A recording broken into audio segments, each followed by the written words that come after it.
जय हिंद दोस्तों, मैं हूं अनूप और आप सब लोग देख रहे हैं ग्लोबल कॉन्फ्लिक्ट। दोस्तों, इंडिया के आर्म फोर्सेस में इस्तेमाल होने वाले बड़े संख्या का हथियार इंडिया द्वारा रशिया से खरीदा गया और रशिया दुनिया में अमेरिका के बाद दूसरा ऐसा कंट्री है जो सबसे ज्यादा हथियारों को एक्सपोर्ट करता है। पर दोस्तों, क्या आप लोगों को पता है कि रशिया हथियार एक्सपोर्ट करने के नाम पे किस तरीके से अपने भरोसेमंद साथियों को चुना लगाता है। रशिया की तरफ से जो हथियार अपने आर्मी के लिए बनाया जाता है और जिन हथियारों को दूसरे देशों के लिए एक्सपोर्ट किया जाता है, उनमें कई अंतर होता है और एक्सपोर्ट वर्जन हथियार ओरिजिनल हथियारों के तुलना में काफी कम क्षमताशाली होता है। दोस्तों, मैं ये इसलिए कह रहा हूँ क्योंकि सोवियत यूनियन टूटने के बाद ऐसे बहुत सारे सीक्रेट बातों का खुलासा किया गया था, जिनमें सोवियत मंकी मॉडल नामक ऐसा एक मॉडल का खुलासा किया गया था जो इन धोखेबाजियों का पर्दाफाश करने में सफल रहा। दोस्तों, आज के इस वीडियो में मैं आप लोगों को बताऊंगा कि किस तरीके से सोवियत यूनियन द्वारा अपने भरोसेमंद साथियों को चुना लगाया जाता है और सोवियत यूनियन की मंकी मॉडल है क्या। तो जानने के लिए वीडियो के आखिर तक बने रहिए और चैनल को सब्सक्राइब और वीडियो को लाइक जरूर कीजिए। दोस्तों, कुछ अनऑफिशियल रिपोर्टों के मुताबिक सोवियत यूनियन के तरफ से मिलिट्री इक्विपमेंटों के जो एक्सपोर्ट वर्जन बनाया जाता था, वो ओरिजिनल सोवियत आर्मी में इस्तेमाल होने वाले इक्विपमेंटों के तुलना में काफी कमजोर और डाउनग्रेडेड इक्विपमेंट होता था। अनऑफिशियली इस तरीके के डिजाइनों का नाम monkey variant of Soviet equipment रखा गया था। दोस्तों, ये असल में सिमिलर दिखने वाले और सिमिलर क्षमता वाले हथियारों को ही कहा जाता था, लेकिन उनमें कुछ आधुनिक टेक्नोलॉजियों के कमी होता था, खास करके महंगे टेक्नोलॉजी जिसे बनाने के लिए सोवियत यूनियन द्वारा काफी मुशक्कत या जिसे बनाने के लिए सोवियत यूनियन का काफी पैसा खर्चा हुआ होगा। दोस्तों, सोवियत यूनियन की तरफ से अपने साथी देशों को ऐसे इक्विपमेंट बेचा जाता था जो सोवियत यूनियन के इक्विपमेंटों के तुलना में कमजोर हो और आने वाले समय में किसी तरीके से इन हथियारों से सोवियत यूनियन का कोई भी नुकसान ना हो। दोस्तों, सोवियत यूनियन की तरफ से इस तरीके का हथियारों के डिजाइन अपने नॉन कम्युनिस्ट एलाई जैसे कि Egypt, Iraq, Syria, Warsaw Pact के अंदर आने वाले ईस्टर्न ब्लॉक और कम्युनिस्ट एलाई जैसे कि क्यूबा, वियतनाम, चाइना जैसे देशों के लिए बनाया जाता था। और दोस्तों, इन एलाइज में से बहुत सारे देश गरीब और बिछड़ा हुआ होने की वजह से इस तरीके के हथियारों की कीमत को भी कम करना जरूरत था, जिसकी वजह से सोवियत यूनियन द्वारा हथियारों को दिखने लायक तो एक ही तरीके का बनाया जाता था, लेकिन इक्विपमेंटों में काफी ज्यादा तब्दीली करते हुए हथियारों का कीमत को भी कम किया जाता था। दोस्तों, ये जो मंकी मॉडल है, इसे सोवियत यूनियन में पहली बार लड़ाई के दरमियान इंट्रोड्यूस किया गया था और उस समय इसका मकसद असल में ये था कि ज्यादा टेक्निकल सुपीरियर हथियारों को ना बना के जल्द से जल्द हथियारों को प्रोड्यूस किया जाए ताकि हथियारों के सप्लाई में कोई भी देरी ना हो। और इस तरीके का इंडस्ट्रियल प्रोडक्शन में तेज गति लाने के लिए हथियारों के सोफिस्टिकेटेड इक्विपमेंटों को कम करना शुरू किया गया और प्रोडक्शन को इसी तरीके से लड़ाई के दरमियान बढ़ाया गया था। पर पीस समय में जहाँ पे सोवियत यूनियन के लिए डिजाइन किया हुआ हथियारों को सुपीरियर और उन्नत बनाया जाने लगा, वहीं पे ये मंकी मॉडल को तब एक्सपोर्ट वर्जन में कन्वर्ट कर दिया गया। दोस्तों, एक सोवियत मंकी मॉडल के T-72 टैंक को अगर देखा जाए तो ओरिजिनल सोवियत टैंक के तुलना में काफी कमजोर कंट्रोल सिस्टम, डाउनग्रेडेड आर्मर और न्यूक्लियर, बायोलॉजिकल और केमिकल प्रोटेक्शन से लैस होता है। इवन इसमें इस्तेमाल होने वाले एमुनेशन भी सब स्टैंडर्ड होता है, जबकि इसमें ballistic computer, range finder, night vision और इंफ्रारेड जैसे इक्विपमेंट में भी काफी कमजोरी रहता है। एग्जाम्पल के रूप में सोवियत डिजाइन 125 मिलीमीटर के टैंक एमुनेशन के जो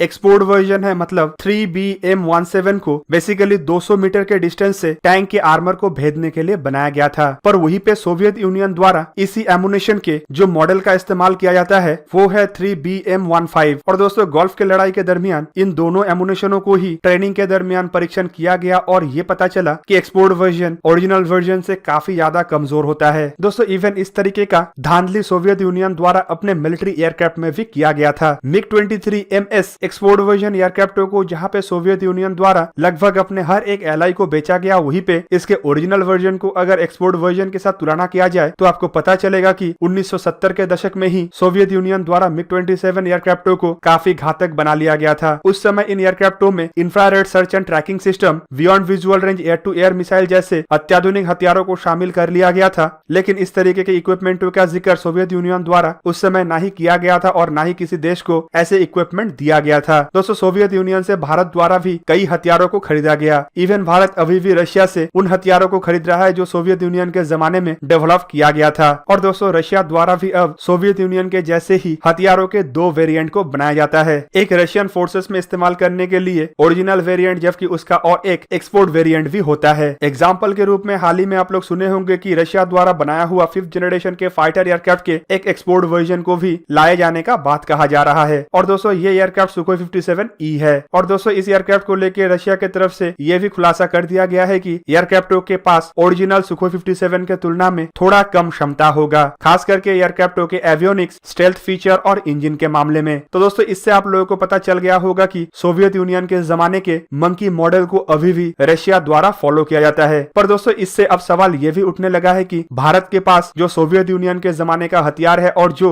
रशियन हथियार है, क्या उनमें भी ऐसे ही मंकी मॉडल का हथियार है या फिर भारत को इसके तुलना में ओरिजिनल हथियार के काफी करीबी हथियार मिला है। दोस्तों चाहे दो देशों के बीच में जितना भी करीबी रिश्ता हो, कभी भी कोई देश किसी और देश को सबसे बेहतरीन हथियार नहीं देता है। एक्सपोर्ट किए जाने वाले हथियारों में 19-20 का फर्क तो होता ही है, लेकिन अब देखना यह है कि भारत को मिला हुआ हथियार में कितना ज्यादा फर्क हो सकता है। दोस्तों एग्जाम्पल के रूप में भारत द्वारा अभी जो रशिया और सोवियत मेड हथियारों का इस्तेमाल किया जाता है उनमें गिनती Sukhoi 30 MKI, T-90 tank, BMP जैसे इन्फेंट्री कॉम्बैट व्हीकल और कुछ अन्य एयरफोर्स, नेवी और आर्मी के इस्तेमाल होने वाले हथियार शामिल है। पर दोस्तों अगर देखें तो भारत को सोवियत यूनियन या रशिया द्वारा ठगे जाने का संभावनाएं काफी कम है। और दोस्तों मैं इसे इसीलिए कह रहा हूँ क्योंकि भारत को ऐसे देशों में गिना जाता है जो कभी भी बिना टेंडर के हथियारों को परचेस नहीं करता है। और टेंडर के प्रोसेस में आप सब लोगों को पता ही होता है कि एक से अधिक कंपनी शामिल होता है और कंपनी द्वारा अपने हथियारों को प्रूव करना जरूरी है। एग्जाम्पल के रूप में आप राफेल के डील को ही देख ले। इसमें पार्टिसिपेट करने के लिए दुनिया के 6 बड़े बड़े कंपनी द्वारा अपने एयरक्राफ्टों को पेश किया गया था और इनमें राफेल एयरक्राफ्टों को चुना गया क्योंकि ये टेक्निकली बाकी एयरक्राफ्टों के तुलना में ज्यादा सुपीरियर था। वहीं पे सुखोई 30 MKI के मामले को भी देखें तो आपको पता चलेगा कि इन एयरक्राफ्टों को डायरेक्टली रशिया से परचेज नहीं किया गया, बल्कि इंडिया द्वारा एयरक्राफ्टों को अपने ही मैन्युफैक्चरिंग प्लांट में बनाया गया है। इसके अलावा इन एयरक्राफ्टों में कुछ ऐसे इक्विपमेंटों का भी इस्तेमाल किया जाता है जो इंडिया सोवियत यूनियन से या रशिया से नहीं खरीदा बल्कि इजराइल या अन्य देशों से खरीदा है। जबकि T-90 टैंकों के भी देखें तो इनमें इजरायली एमुनेशन का भी इस्तेमाल किया जाता है और भारत के खुद के बनाया हुआ आर्मर प्रोटेक्शन सिस्टम और अन्य इक्विपमेंटों का इस्तेमाल किया जाता है। मतलब दोस्तों भारत को जिन इक्विपमेंटों के ऊपर शक है या जिन इक्विपमेंटों को लेके ऐसा लगता है कि ये सब स्टैंडर्ड हो सकता है, भारत द्वारा उन इक्विपमेंटों का इस्तेमाल इसमें किया ही नहीं गया होगा। इवन इसके अलावा भारत के पास दूसरे देशों के हथियार खरीदने का भी ऑप्शन था